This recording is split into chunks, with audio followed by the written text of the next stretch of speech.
ఉందో ఈ ఇమ్రాన్ ఖాన్ ఉన్నారా లేదన్న దానిపైన ఒక సహేతుక సమాధానం స్పష్టత లేకపోవడం అనేది ఒక బిగ్ ఎగ్జాంపుల్. సతీష్ గారు, పాకిస్తాన్ లో ఉగ్రవాదులకి పొలిటీషియన్స్ కి మధ్య నెక్సెస్ ఎలా ఉంటుంది అనేది అందరికీ తెలుసు. ఆపరేషన్ సింధూర్ లో కొంతమంది ఉగ్రవాదులు చనిపోతే వాళ్లకు ప్రభుత్వ అధికారిక లాంఛనాలతో అంత్యక్రియలు కూడా చేశారు. ఆసిఫ్ మునీర్ కూడా అటెండ్ అయినట్టుగా కొన్ని ఫొటోస్ కూడా వచ్చిన పరిస్థితి. తాజాగా జరిగిన ఒక డెవలప్మెంట్ మళ్ళీ అదే సూచిస్తోంది. పాక్ మాజీ మంత్రి షేక్ రషీద్ లష్కరే ఉగ్రవాదులతో వేదికను పంచుకున్నారు.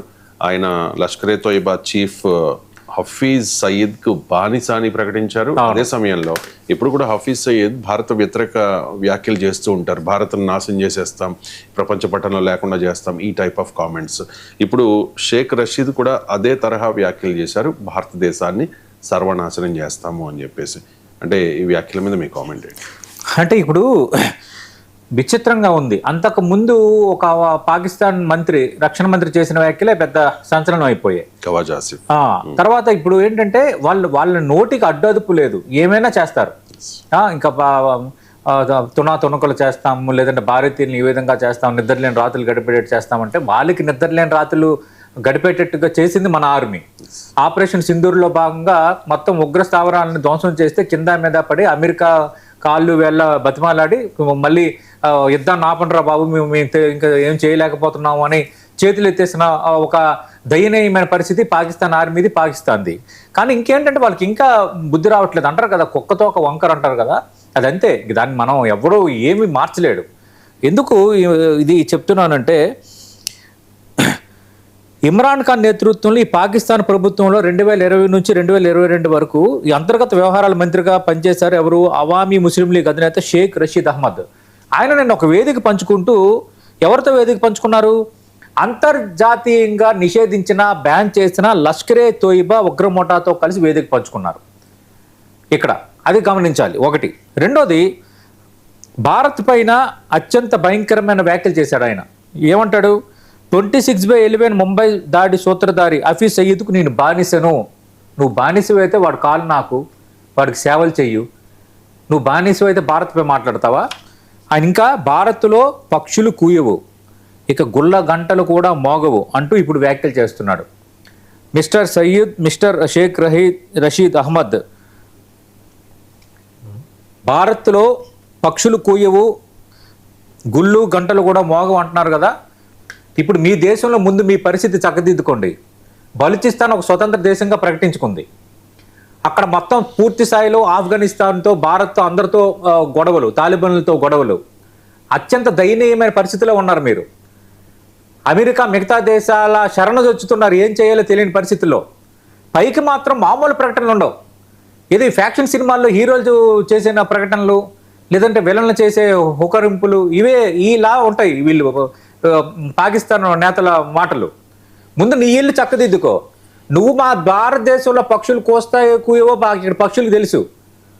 అలాగే గుళ్ళలో గంటలు మోగాలో లేదు, గంట కొట్టేవాడి మీద ఆధారపడి ఉంటుంది కానీ నీ మీద ఆధారపడదు. భారత్పై విషం కక్కటం అన్నంత దౌర్భాగ్యం లేదు.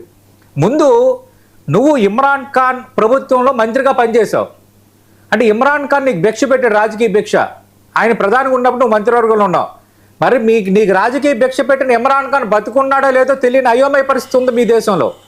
అలాంటి అయోమయ పరిస్థితి ఉన్నప్పుడు నువ్వు భారతదేశంపై మాట్లాడతాం, భారతదేశంపై దాడులకు సూత్రధారైన హఫీజ్ సయీద్కు నేను బానిసని ఎవరిని నువ్వు బెదిరిస్తావు? బెదిరించిన వాళ్ళందరినీ అత్యంత ఘోరమైన రీతిలో బెదరగొట్టిన చరిత్ర భారత్కు ఉంది, భారత ఆర్మీకి ఉంది, భారత్కు సంబంధించిన రహస్య వ్యూహాలకు ఉంది. అందుకు ఇదేంటంటే తాటాకు చెప్పులకి ఎవరు బెదర్రు. ఇలాంటి పిచ్చి పిచ్చి మాట్లాడటం అనేది మీలాంటి వాళ్ళకే చెందుతోంది.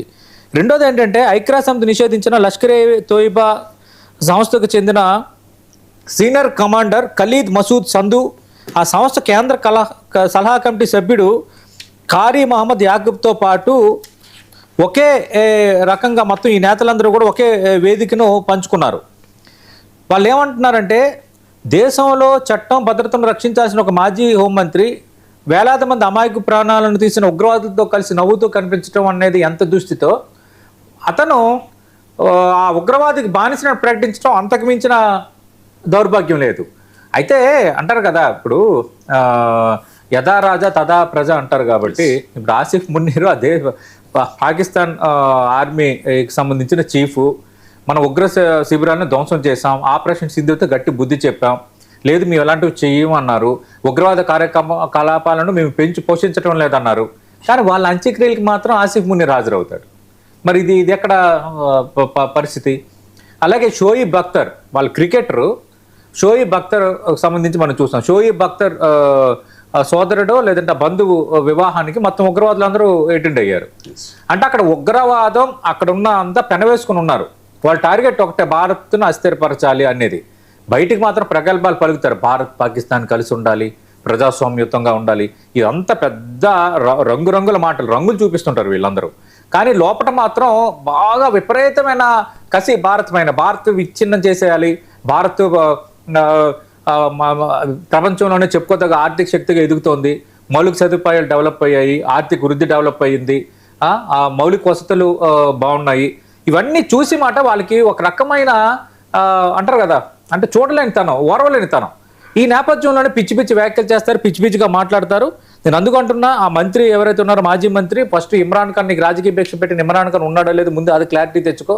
నువ్వు భారత్ను బెదిరించడం అనేది అది తప్పు. రెండోది, మరికొన్ని వ్యాఖ్యలు మనం చేశాడు. ఆయన ఏమంటున్నాడు, భారత్ కనుక పాకిస్తాన్ వైపు కన్నెత్తి చూస్తే అల్లానే ఆ దేశాన్ని నాశనం చేస్తాడు అని అన్నాడు. అంటే అల్లానే ఆ దేశం నాశనం చేస్తాడంటే ఇక్కడ ముస్లిమ్స్ కూడా ఉన్నారు కదా. అంటే నీ ముస్లిం సహోదరులు కూడా భారతీయులు అయినప్పటికీ నీ ముస్లిం సహోదరులు కూడా చనిపోవాలని నువ్వు కోరుకుంటున్నావా?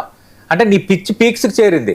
ఎందుకంటే పదవి లేదు, మాజీ మంత్రి అయిపోయాడు, అంటే అంటారు కదా కొంచెం మతిస్థిమితం లేకుండా మాట్లాడుతున్నాడని. ఆ విధంగానే ఇవి అనిపిస్తున్నాయి. ఇందాక నేను ప్రస్తావించిన అంశాలు కూడా ఆయన మాట్లాడాడు. అలాగే అమెరికా పర్యటనకు వెళ్ళినప్పుడు తన ఫోన్లో హఫీజ్ సయీద్ నంబర్ ఉందన్న ఏకైక కారణంతో అమెరికా అధికారులు తను దేశం నుంచి పంపించేశారని గర్వంగా చెప్పుకుంటున్నాడు. అంటే ఎంత ఘోరమైన పరిస్థితి ఉందో ఇక్కడ మనకి తెలుసు. ఏదేమైనా ఒక యాంటీ ఇండియా కార్డుని అయితే ఉపయోగిస్తోంది. ప్రతి సందర్భంలో అక్కడ ప్రజల్లో భారత్ పైన సానుకూలత ఏర్పడకుండా ఉండటానికి ప్రతి సందర్భాన్ని పాకిస్తాన్ వాడుకుంటుంది, పాకిస్తాన్లో నేతలు వాడుకుంటున్నారు.